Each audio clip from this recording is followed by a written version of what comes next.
Hello dear बच्चों। आज का ये वीडियो बहुत इंपॉर्टेंट होने वाला है। इस वीडियो में आपको ये बताने वाला हूं मैं कि कौन कौन से बच्चे और हैं जिनको सीबीएसई ने चांस दिया है एग्जाम देने का।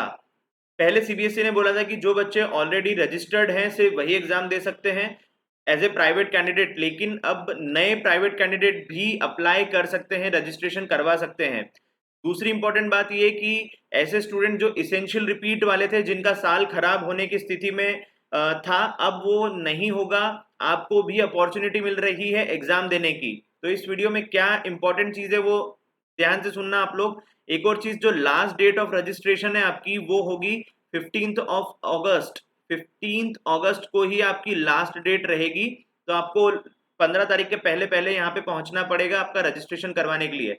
अब रेगुलर स्टूडेंट को कहाँ जाना है और प्राइवेट स्टूडेंट को कहाँ जाना है ये समझते हैं हम आगे, और कैसे रजिस्ट्रेशन करना है। ठीक है। तो पहली बात तो ये कि ऐसे स्टूडेंट जो इसेंशियल रिपीट की कैटेगरी में थे, रेगुलर स्टूडेंट जो इसेंशियल रिपीट की कैटेगरी में थे, उन लोगों को भी अब यहाँ पे एग्जामिनेशन देने का मौका मिल रहा है, जो कि एग्जाम 25 तारीख से स्टार्ट हो रही है। ठीक है। ऐसे स्टूडेंट हुआ जिनका रिजल्ट डिक्लेयर हुआ था as a tabulation policy, essential repeat के कैटेगरी में जो चले गए थे टेबुलेशन पॉलिसी के अंडर में, वो स्टूडेंट एग्जाम दे सकते हैं। ठीक है। अब कैसे दे सकते हैं, कैसे रजिस्ट्रेशन होगा आपका, तो ध्यान से सुनो बच्चों। यहाँ पे आपको क्या करना है कि आपको जाना है school. The school may note that these candidates may are also be included in the list of candidates. मतलब आपको स्कूल जाना है और स्कूल में अपना कंसर्न देना है, तो स्कूल वाले आपका नाम एलओसी में डालेंगे, लिस्ट ऑफ कैंडिडेट्स में डालेंगे जो एग्जाम में अपीयर हो सकते हैं। दूसरे स्टूडेंट है ऐसे स्टूडेंट जो प्राइवेट स्टूडेंट्स हैं, जो प्राइवेट कैंडिडेट्स हैं पुराने ईयर्स के, जो second and third chance compartment में आते हैं, second and third chance compartment में आते हैं, उनके लिए ये इंफॉर्मेशन है। वो भी अप्लाई कर सकते हैं, वो भी अप्लाई कर सकते हैं। और कैसे अप्लाई करना है तो ध्यान से सुनना। पहले कौन अप्लाई कर सकता है उसकी भी प्रॉपर न्यूज समझ लेते हैं। All such candidates who were eligible for second and third chance compartment in the main examination, main examination में जो लास्ट मेन एग्जामिनेशन होने वाली थी लेकिन हो नहीं पाई, उसमें second and third chance compartment वाले स्टूडेंट जो कि एलिजिबल थे, ठीक है, एलिजिबल थे but not decided to apply for this examination, लेकिन उन्होंने अप्लाई नहीं किया था second and third chance compartment के लिए, लेकिन अब वो चाहते हैं कि हमें अप्लाई करना है जो अगस्त में एग्जाम होने वाली है उसमें। तो they are eligible sorry, they are eligible to appear in the compartment examination scheduled from 25th of August। मतलब आप भी अब फाइनली जो 25 तारीख से एग्जाम स्टार्ट होने वाली है उसमें अप्लाई कर सकते हैं। ठीक है। रजिस्ट्रेशन कैसे करवाना है ये भी देख लेते हैं हम। तो all such candidates will contact their concerned regional office for the inclusion of their name in the list of candidate। मतलब आपका भी नाम एलओसी में कब आएगा, जब आप खुद जाकर कंसर्न रीजनल ऑफिस में अप्लाई करेंगे। आपके कंसर्न रीजनल ऑफिस में जाके अप्लाई करेंगे तो आप एग्जाम दे सकते हैं। और यहाँ पे एक चीज ध्यान रखिएगा, आपके जो इंपॉर्टेंट डॉक्यूमेंट्स है वो आपको लेकर जाना रहेगा एज ए प्रूफ।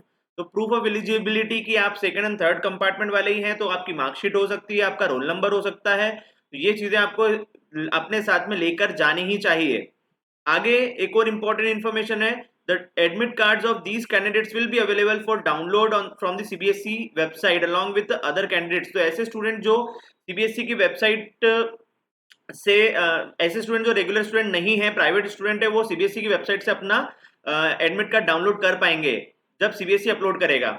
एक और बहुत ही इंपॉर्टेंट इन्फॉर्मेशन है कि अगर आपने कुछ सब्जेक्ट्स में अप्लाई कर दिया है लेकिन अब आप सभी के एग्जाम नहीं दे पा रहे हैं, तो कई जो प्रीवियस सर्कुलर्स थे सीबीएसई के उसके अकॉर्डिंग यही बोला जा रहा था कि इंप्रूवमेंट एग्जाम का जो रिजल्ट है आपका वही फाइनलाइज होगा।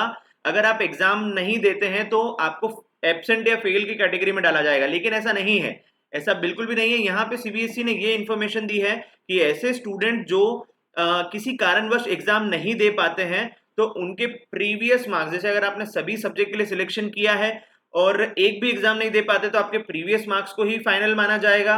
और अगर आपने 5 सब्जेक्ट के लिए ऑप्ट किया था एग्जाम के लिए और आप 3 के एग्जाम दे पाते हो, तो जो बचे हुए 2 में आप एब्सेंट नहीं कहलाओगे, आपका मार्क्स उन 3 के बेसिस पे बनेगा, 3 सब्जेक्ट के बेसिस पे बनेगा। तो अगर आप एक से ज्यादा सब्जेक्ट में एग्जाम दे रहे हैं और अगर आप एग्जाम नहीं दे पाते हैं किसी कारणवश, तो आपको फेल की कैटेगरी में या एब्सेंट की कैटेगरी में नहीं डाला जाएगा। Don't worry everyone.